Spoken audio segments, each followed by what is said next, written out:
Olá, galera, tudo bem? Bom, hoje a gente vai abordar um assunto interessante que faz parte do livro do nono ano, A Vida Fora da Terra.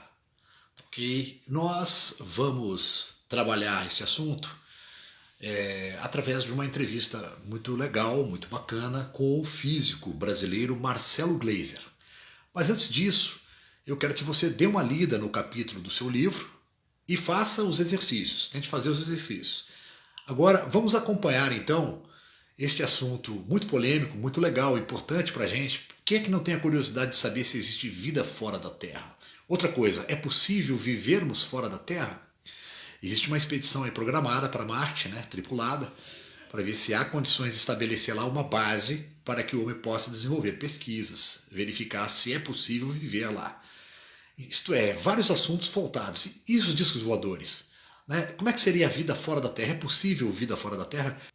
Quais são as condições necessárias que devemos reunir para que exista a vida fora da Terra? Como é que um planeta deve ser para que possa se desenvolver a vida? Tá ok? Acompanhe aí então a entrevista desse famoso físico brasileiro, um dos mais importantes do mundo, Marcelo Gleiser. Com vocês aí. Nós aqui estamos em volta do Sol, né? Que é a nossa estrela, né? Quem é a nossa vizinha? Né? Quem é a nossa estrela mais próxima? Quando a gente olha para o céu, certamente não para o céu da grande São Paulo, com os holofotes para cima, mas quando você vai um pouquinho longe das luzes da cidade, você vê a olho nu, vamos dizer que você tenha uma noite sem lua, no máximo 1000 estrelas, uma coisa assim, isso numa situação muito privilegiada, 1000 estrelas. 1000 estrelas não é nada, tá? Comparado com o que existe lá fora. Mas vamos localizar a nossa vizinha. A nossa vizinha na verdade não é uma estrela, são várias, mas é o Alfa Centauro, tá? Faz parte da constelação, onde você tem algumas estrelas que estão a uma distância relativamente próxima entre astros do Sol, que é de 4,5 anos luz daqui. Tá? O que significa 4,5 anos luz daqui? Né? Bom, o que é luz? Né? O que é a velocidade da luz? Então, a velocidade da luz é de 300 mil quilômetros por segundo, que é um número ridículo. Não dá para entender o que é isso. Então, o que quer dizer a velocidade da luz? Você faz o seguinte, você pisca o olho e a luz dá 7 voltas e meia em torno da Terra. Tá? Piscou o olho, 7 voltas e meia em torno da Terra. Essa é a velocidade da luz. Tá? Então, quando você olha para o Sol, você não está vendo o Sol agora. Você está vendo o Sol há 8 minutos atrás.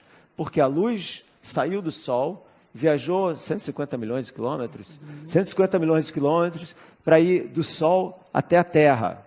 Tá? E isso demora 8 minutos. Então, por exemplo, se o Sol explodisse agora, a gente só ia saber daqui a 8 minutos. E também ia ser a última coisa que você ia saber na vida, né? Porque o Sol explode, acaba tudo, né? Mas esse é o ponto. Então, quando você olha para os céus, você está sempre olhando para o passado. O céu é uma grande máquina do tempo para trás. Aliás, entre parênteses, vocês também não estão me vendo no presente. Vocês estão me vendo no passado. Por quê? Porque a luz está batendo aqui em mim, está refletindo no meu corpo, está viajando até os olhos de vocês, e esse processo, mesmo na velocidade da luz de 300 mil quilômetros por segundo, demora em torno de 1 bilionésimo de segundo, tá? 1 milésimo de milionésimo de segundo, tá? Então, o presente não existe, tá? O presente é uma fabricação cognitiva, que é uma coisa que eu falo lá no livro, mas vamos voltar para as estrelas e para a vida extraterrestre. Então, essas estrelas lá em Alfa Centauro, né, elas são as nossas vizinhas. Tá? Então, vamos supor que a gente queira montar uma expedição para lá. Né? Então, a gente pega o nosso foguete mais rápido, 50 mil quilômetros por hora no máximo, tá? Que é uma super velocidade, 50 mil quilômetros por hora, né? Imagina o Ayrton Senna num foguete desse. Mas, bom, então, quanto tempo demoraria para a gente chegar do Sol até a estrela nesse nosso foguete mais rápido? Em torno de 100 mil anos. Tá? 100 mil anos. Ou seja, com as tecnologias que a gente conhece hoje, uma viagem interestelar entre estrelas é obviamente impraticável. Né? Existem romances de ficção científica, você cria uma biosfera em que vai viajando pelo espaço, então passam milhares e milhares de gerações até você chegar lá, e as pessoas que chegam na primeira estrela, né, na Alfa Centauri, já nem sabem de onde vieram mais, né, são criaturas do espaço, vamos dizer assim. De qualquer forma, o ponto que eu quero falar é a dimensão, as distâncias são absolutamente incríveis. A nossa galáxia, a Via Láctea, tem mais ou menos um diâmetro de 100 mil anos-luz. Ou seja, se eu vou para uma ponta da galáxia e acendo uma lanterna, um laser bem poderoso, demora 100 mil anos para chegar do outro lado, viajando na velocidade da luz. Tá? E nessa massa tem mais ou menos 200 bilhões de estrelas. Tá? 200 bilhões de sóis. Okay? Agora, olha só isso. O nosso Sol aqui, que não é uma estrela nem tão grande assim, uma estrela realmente intermediária, ele tem 8 planetas, né? Agora que o Plutão, coitado, foi desmoralizado lá. Tem 8 planetas e uma porção de outras coisas, né? Por exemplo, Júpiter tem mais de 60 luas. Né? Então, imagina olhar para a noite em Júpiter, deve ser uma coisa sensacional. Né? Só que, bom, deixando isso de lado, o ponto é o seguinte, só no nosso sistema solar você tem, na verdade, você tem centenas de milhares de objetos, talvez até milhões de objetos, porque em volta, na periferia do sistema solar, você tem uma nuvem chamada nuvem de Oort, que é uma nuvem que são fragmentos, são bolas de gelo, essencialmente com diâmetros que variam de metros até quilômetros, que aliás vão ser os cometas em geral, né? Eles vão vir quando as órbitas são desequilibradas, mas o ponto é o seguinte, se você pega e vê o nosso sistema solar e fala, puxa, tem 200 bilhões de outras estrelas lá, e a maioria dessas estrelas, a gente hoje sabe, tem planetas girando em torno delas, são trilhões de mundos só na nossa galáxia. Tá? Trilhões de mundos só na nossa galáxia. E você fala, puxa vida, as leis da física e da química são as mesmas em todo o universo. Isso a gente já sabe. Se a vida é um processo químico, porque na verdade a vida é um processo químico, né? Nós somos essencialmente máquinas moleculares extremamente complexas, capazes de metabolizar a energia, né, para se autopreservar e se reproduzir. Né? De uma forma concreta, quer dizer, a gente é muito mais do que isso, mas a gente quimicamente é isso, né? Nós somos proteínas, aminoácidos, né, e tal, etc. É por aí. Então a gente pensa, puxa, se as leis da física e da química são as mesmas, e tem tanto mundo na galáxia, né, certamente em outros planetas, por aí, vai haver alguma espécie de vida. Né? A Terra não pode ser um planeta tão especial assim. Já pensou se fosse, né, nesses mundos todos?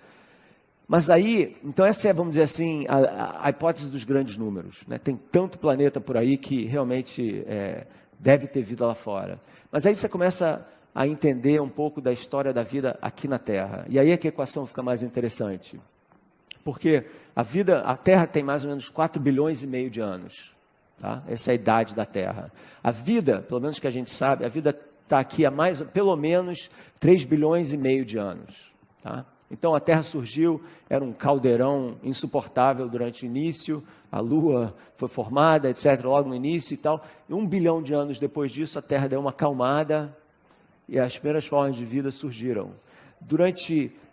Arredondando números aqui, durante 3 bilhões desses 3,5 bilhões de anos, só tinha bactéria aqui na Terra, só tinham seres unicelulares. Tá? A vida toda que existia aqui era de seres unicelulares, durante 3 bilhões desses anos. Esses seres unicelulares tiveram uma grande sacada, eles não sacaram nada, mas eles tiveram uma mutação em que eles começaram a absorver CO2, o gás carbônico, e a emitir oxigênio. Tá? E essa emissão de oxigênio transformou completamente o nosso planeta, tá? Transformou a atmosfera do nosso planeta. O oxigênio é uma espécie de granola da bioquímica, tá? É o que dá energia para as reações mais complexas acontecerem. Então, essas bactérias transformaram o nosso planeta, permitindo que formas de vida mais complexas pudessem aparecer. Tá? Então, se não tivesse havido essa mudança essencial no metabolismo dessas bactérias, nós não estaríamos aqui. Aí começam as várias transições. Aí você vai, os seres simples, que são uma bactéria só, para os seres que são multicelulares, tipo uma esponja, né, daquelas que a gente usa no banho e tal, para os seres multicelulares complexos, que têm vários órgãos, tipo um dinossauro, para os seres multicelulares complexos inteligentes. Cada um desses pulos, é extremamente complicado e depende de forma essencial da estabilidade do planeta que está tendo esses processos todos acontecendo. A Terra é um planeta extremamente especial. Por quê? Muitos motivos. Tá? A gente tem uma Lua grande, tem uma Lua e é uma Lua grande, com muita massa. A Terra, ela gira igual um peão, com um eixo de inclinação de mais ou menos 23,5 graus. Tá? Então a Terra está girando assim, isso se chama precessão dos equinócios. Tá?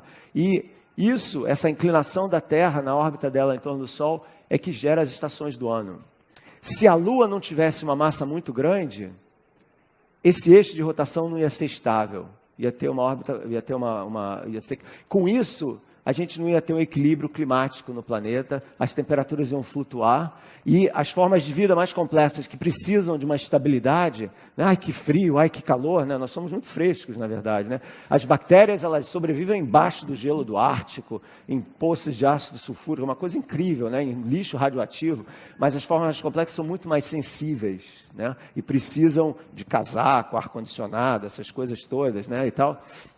O que acontece? Se a Lua não fosse assim, se a gente não tivesse polos magnéticos, se a Terra não tivesse polo magnético e uma atmosfera relativamente densa, nós íamos ser bombardeados constantemente na superfície por radiação cósmica. Isso ia esterilizar a superfície da Terra, né? A gente fala do buraco de ozônio, né? Aquela coisa em que entra radiação ultravioleta do Sol. Ou seja, a Terra tem uma série de propriedades que propiciam que a evolução, através da seleção natural, possa ter mutações que levaram, eventualmente, à vida inteligente. Então, quando se pergunta sobre vida na Terra, finalmente eu vou responder a pergunta do Bernardo.